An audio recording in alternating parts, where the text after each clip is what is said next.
अब आप सुनिए।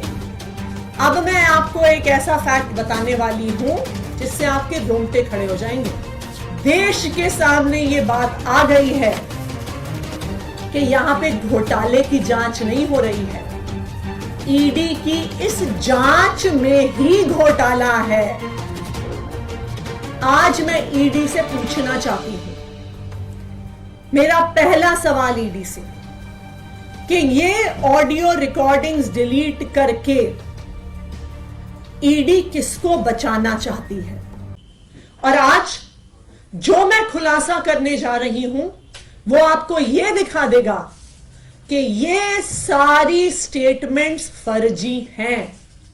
अब कैसे पता चलेगा कि जो स्टेटमेंट ईडी ने कोर्ट में सबमिट करी है, क्या वो सही थी स्टेटमेंट? क्या गवाह ने कुछ और कहा था? क्या वो डरा धमका के ली गई है?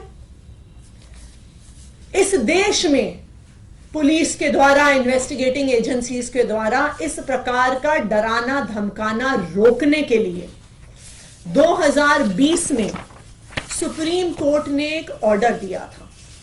यह एक बहुत फेमस ऑर्डर है, Paramvir Singh Saini versus Baljit Singh and others. 2020 का सुप्रीम कोर्ट का यह ऑर्डर है और इस ऑर्डर के तहत किसी भी इन्वेस्टिगेटिंग एजेंसी को अपनी इंटेरोगेशन सीसीटीवी कैमरा की निगरानी में करनी होती है। इस जजमेंट के तहत यह बहुत स्पष्ट तौर से लिखा है कि यह जजमेंट ईडी पर भी लागू होता है।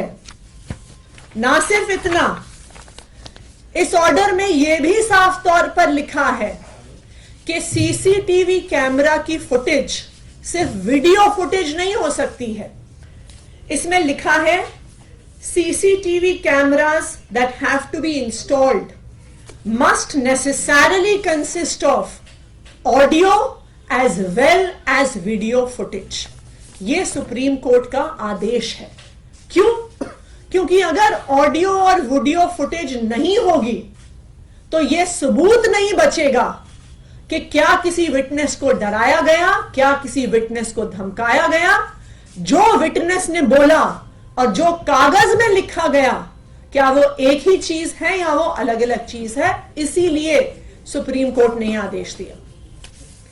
इसी आदेश को रीआइटरेट किया सीबीआई के स्पेशल कोर्ट में एक्साइज पॉलिसी मैटर में ही जस्टिस एम.के. नागपाल ने, और यह किया उन्होंने 19 जुलाई को, जब एक अक्यूज्ड ने ईडी की सीसीटीवी की फुटेज मांगी। तो इसी सुप्रीम कोर्ट के ऑर्डर का हवाला देते हुए एम.के. नागपाल जी ने कहा कि यह हर विटनेस का, हर अक्यूज्ड का अधिकार है कि उन्हें सीसीटीवी फुटेज मिले with audio and with video. अब आप सुनिए।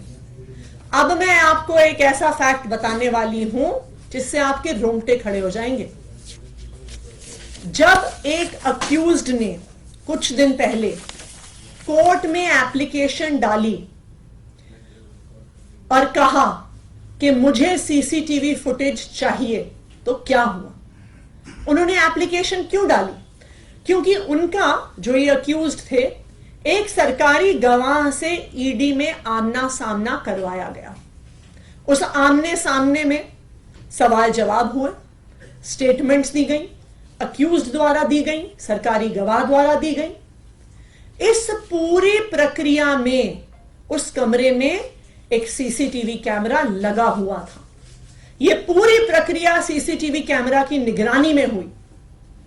लेकिन जब वो स्टेटमेंट कोर्ट में जमा कराई गई तो अक्यूज्ड ने देखा कि जो बात कमरे के अंदर हुई थी और जो बात कागज पर आई है वो दोनों अलग अलग हैं।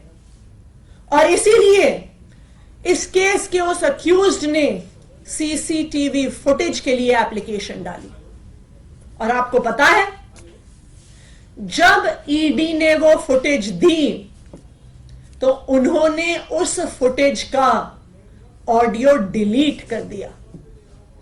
सिर्फ वीडियो फुटेज दी गई, ऑडियो फुटेज डिलीट कर दी गई और सारा एविडेंस कि वास्तविक तौर पे उस कमरे में क्या बात हुई थी, उस सारे एविडेंस को ईडी द्वारा डिलीट कर दिया गया है।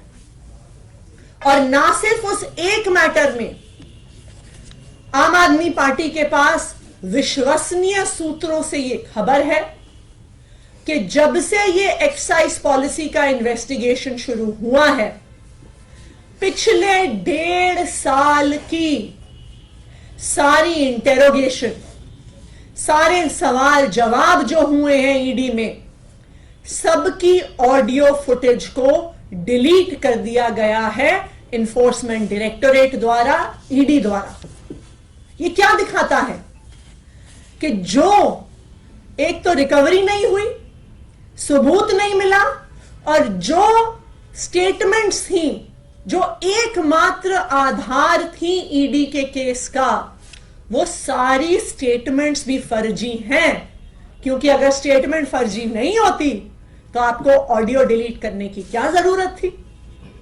तो आज देश के सामने ये बात आ गई है कि यहां पे घोटाले की जांच नहीं हो रही है, ईडी की इस जांच में ही घोटाला है।